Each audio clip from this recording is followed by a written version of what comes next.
नमस्कार, तेज हरियाणा पर आपका स्वागत है। यदि आप पहली बार हमारे चैनल पर आए हैं तो सबसे पहले सब्सक्राइब करें, उसके साथ ही बेल आइकन भी दबा दें ताकि हर अपडेट आपको सबसे पहले पहुंचा सके। नमस्कार, तेज हरियाणा के फटाफट खबरों के इस बुलेटिन में आपका स्वागत है। आज है 17 नवंबर, दिन मंगलवार। पेश है हरियाणा की 25 खबरें, वो भी फटाफट अंदाज में। अगर आप हरियाणा से हैं तो इस चैनल को सब्सक्राइब जरूर कर दें। पहली बड़ी खबर के साथ शुरुआत कर रहे हैं हरियाणा की। हरियाणा में कोरोना से संक्रमित मरीजों की संख्या 2 लाख के पहुंची पार। नहीं थम रहा कोरोना के मरीजों के मिलने का सिलसिला। पिछले 24 घंटों में 2153 मरीजों की आई रिपोर्ट पॉजिटिव। 2349 मरीजों को किया गया डिस्चार्ज। 19 मरीजों की मौत। हरियाणा में भी सक्रिय मामलों की संख्या 19,342। गुरुग्राम, फरीदाबाद, सोनीपत और हिसार की लगातार बढ़ रही है मुश्किलें। रेवाड़ी से भी 130 लोगों की कोरोना रिपोर्ट पाएगी पॉजिटिव। सबसे ज़्यादा 648 फरीदाबाद से कोरोना पॉजिटिव पाए गए मरीज। अब अगली खबर का हम रुख करते हैं, जहां पर इनेलो प्रदेश की कार्यकारिणी की बैठक में ओपी चौटाला ने सरकार पर बड़ा हमला बोला है। Indian national Lok Dal supremo Chaudhary Om Prakash Chautala ने कहा है कि प्रदेश की वर्तमान गठबंधन सरकार लुटेरों का गिरोह है, जो जनता के गाढ़े खून पसीने की कमाई को रोकने में दोनों हाथों से जुटा है। लोगों को जनता के हितों से कोई लेना देना नहीं है, अपितु इस शासन में प्रदेश का किसान, मजदूर, कर्मचारी, व्यापारी, दुकानदार, छात्र सहित प्रत्येक वर्ग दुखी और परेशान है। समय की ताक में बैठे हैं कि कब मौजूदा सरकार को सत्ता से बाहर करें। सोमवार को इनेलो प्रदेशाध्यक्ष नफी सिंह राठी की अध्यक्षता में हिसार रोड स्थित होटल निशुराज में आयोजित इनेलो की प्रदेश कार्यकारिणी की बैठक में उपस्थित पदाधिकारियों को संबोधित कर रहे थे। हरियाणा में 25,000 का इनामी बदमाश गिरफ्तार। 1.5 साल से चल रहा था फरार। हरियाणा पुलिस ने हत्या के मामले में फरार चल रहे एक व्यक्ति को भिवानी से गिरफ्तार करने में सफलता हासिल की है। आरोपी पुलिस का करीब 1.5 साल से उद्घोषित अपराधी था। हरियाणा पुलिस के प्रवक्ता ने यह जानकारी देते हुए बताया कि आरोपी की पहचान चरखी दादरी के दीपक के तौर पर हुई है, जिसकी गिरफ्तारी पर 25,000 रुपए का इनाम रखा था और पुलिस को 1.5 साल से इंतजार था। हरियाणा में 26 नवंबर को प्रदेश व्यापी हड़ताल, सरकार ने जारी किया नोटिस। हरियाणा में कर्मचारियों ने अब सरकार के खिलाफ मोर्चा खोल दिया है, जिसके चलते सर्व कर्मचारी संघ ने हरियाणा में 26 नवंबर को हड़ताल का ऐलान कर दिया है। कर्मचारियों ने प्रदेश में अपनी मांगों को लेकर हड़ताल का ऐलान किया है। हड़ताल के ऐलान के बाद सरकार ने सख्त रुख अख्तियार किया है। प्रदेश सचिव की तरफ से एक नोटिस जारी किया गया, जिसके मुताबिक विभाग 26 नवंबर को कर्मचारियों की हाजिरी सुनिश्चित करें। विभाग अध्यक्षों को 12 बजे से 4 बजे 2 बार हाजिरी रिपोर्ट पेश करनी होगी। लोगों के रोजमर्रा के काम प्रभावित न हो, इसके लिए व्यवस्था करने को भी कहा गया है।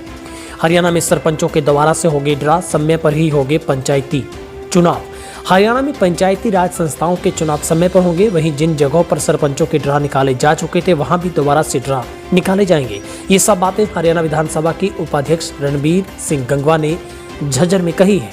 उन्होंने कहा है कि पंचायती राज संस्थाओं में BCA वर्ग को 8% भागीदारी प्रदान करने का उल्लेखनीय फैसला। सरकार ने BCA वर्ग का मान बढ़ाया है। इस मान सम्मान के उपलक्ष्य में पिछड़ा वर्ग समाज के विभिन्न संगठनों की ओर से आगामी 29 नवंबर को हिसार के पुराना राजकीय कॉलेज में एक सम्मान समारोह का आयोजन भी किया जाएगा, जहां पर उन्होंने कहा कि प्रदेश में अब नए सिरे से सरपंचों के लिए ड्रा होंगे। इसके लिए दोबारा से प्रक्रिया शुरू होगी। उन्होंने बताया कि प्रदेश में पंचायती राज चुनाव समय पर ही होगी। समारोह में पिछड़ा वर्ग समाज के लोग पंचायती राज संस्थाओं में 8% आरक्षण देने के लिए हरियाणा में मुख्यमंत्री मनोहर लाल का अभिनंदन करने उनका आभार जताया जाएगा।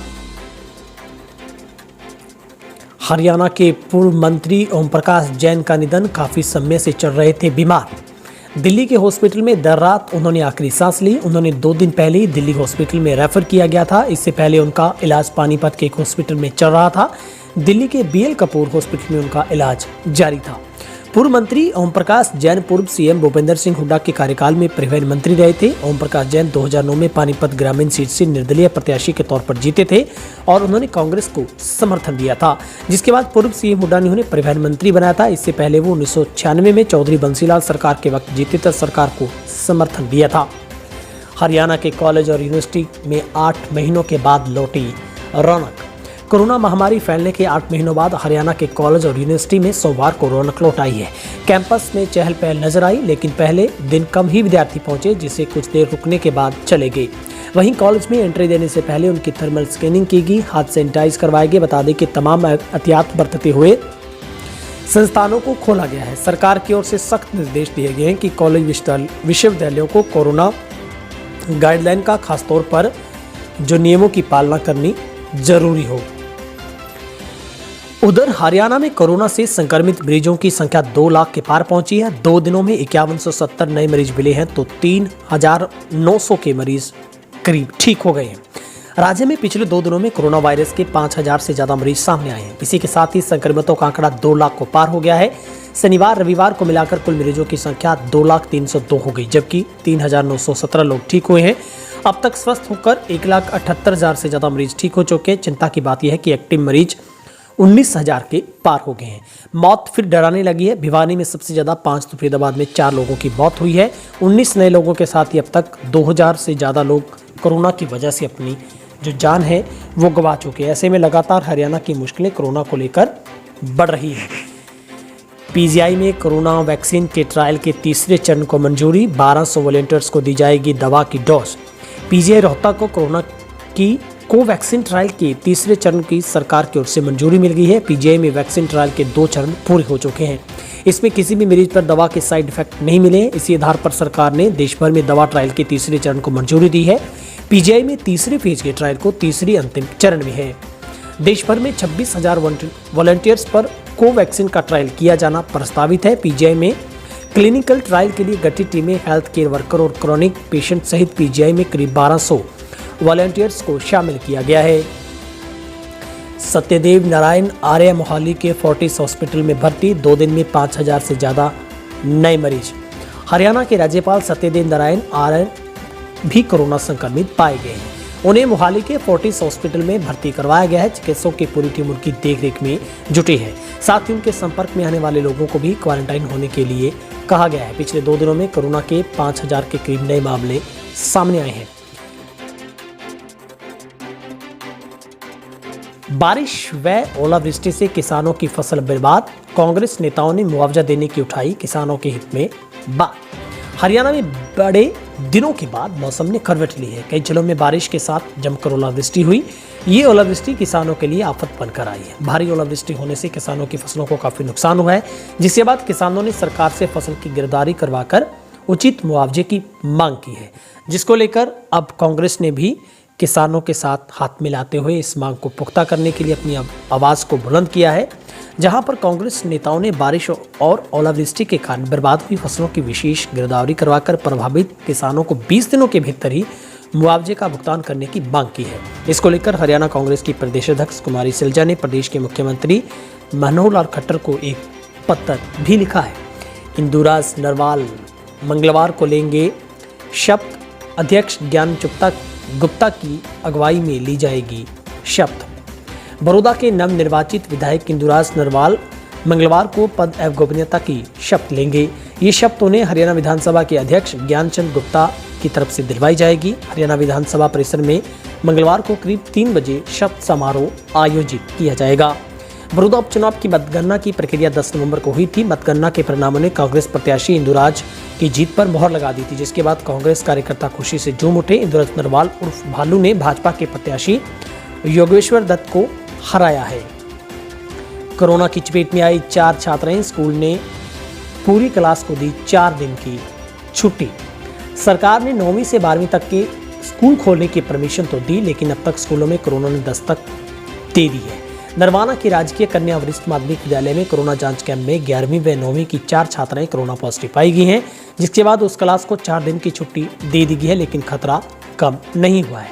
जहां पर सभी छात्रों के भी टेस्ट किए गए हैं, जिनमें से 4 छात्रों की कोरोना रिपोर्ट पॉजिटिव आई है। कोरोना रिपोर्ट पॉजिटिव आने के बाद छात्रों को घर पर ही क्वारंटाइन कर दिया गया है। उपचुनाव में हुई हार पर बोले ओपी चौटाला, बेशक हार गई लेकिन लोगों का रुझान इनेलो की तरफ। बड़ौदा उपचुनाव की हार को लेकर पूर्व सीएम इनेलो सुप्रीमो ने एक बड़ा बयान दिया है। उन्होंने कहा है कि उनकी पार्टी उपचुनाव को बेशक हार गई है, लेकिन इस पर उपचुनाव में लोगों का रुझान इनेलो की तरफ ही देखने को मिला है। सरकार पर निशाना साधते उन्होंने कहा कि चुनाव में सरकार ने धनबल व सरकारी तंत्र का इस्तेमाल करते साथ ही जातिगत जहर घोलने का भी काम किया है। गौशाला में लगी आग, 7 ट्रॉली व 5 तूड़ी को जलकर राख। असंध क्षेत्र के गांव अडराना की पंचतरणी गौशाला में बिजली के शॉर्ट सर्किट के कारण गौशाला में रखी लगभग 60 ट्राली पराली व 5 तूड़ी के कुप जलकर राख हो गई। आनंद फानन में ग्रामीणों ने आग पर काबू पाने की कोशिश की, लेकिन देखते ही देखते आग ने विकराल रूप धारण कर लिया, जहां पर लोगों द्वारा पराली और तूड़ी दान दी गई थी ताकि गौवंशों के किसी प्रकार के चारे की समस्या नहीं आए, लेकिन अचानक आग लगने की वजह से बड़ा नुकसान हुआ है। उधर फोर्टिस हॉस्पिटल में पहुंचे सीएम और डिप्टी सीएम, कोरोना संक्रमित राज्यपाल का जाना हाल। हरियाणा के राज्यपाल सत्यदेव नारायण आर्य भी कोरोना की चपेट में आ गए, जहां पर मोहाली के फोर्टिस हॉस्पिटल में भर्ती करवाया गया, जहां पर राज्यपाल से मिलने के लिए मुख्यमंत्री मनोहर लाल व मोहाली फोर्टिस हॉस्पिटल पहुंचे। उनके साथ उप मुख्यमंत्री दुष्यंत चौटाला भी मौजूद रहे। हरियाणा में 5 नगर निगमों को जल्द करवाने होंगे सीनियर डिप्टी मेयर व डिप्टी मेयर के चुनाव।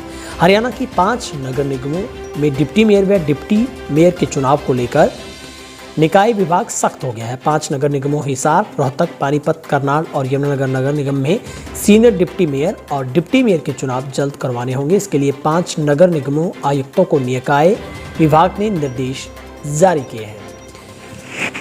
उधर सोनीपत में आंधी की वजह से डेयरी की दीवार गिरने से 2 लोगों की मौत हो गई है, 7 पशु भी मरे हैं, 24 गंभीर रूप से घायल हुए हैं।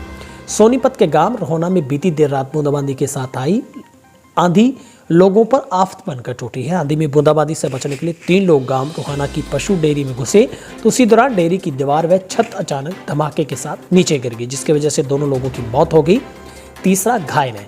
हादसे में डेयरी में बंधे 30 पशुओं में से 1 गाय व 5 कटड़े भी मर गए हैं, साथ ही 24 पशु घायल हो गए। लोगों ने मशक्कत के बाद लोगों में पशुओं को बाहर निकाला है। उधर दीपेंद्र हुड्डा ने सरकार पर बड़ा निशाना साधते हुए कहा है कि यदि आज की घड़ी में चुनाव हो तो गठबंधन की 5 सीटें आना भी मुश्किल है।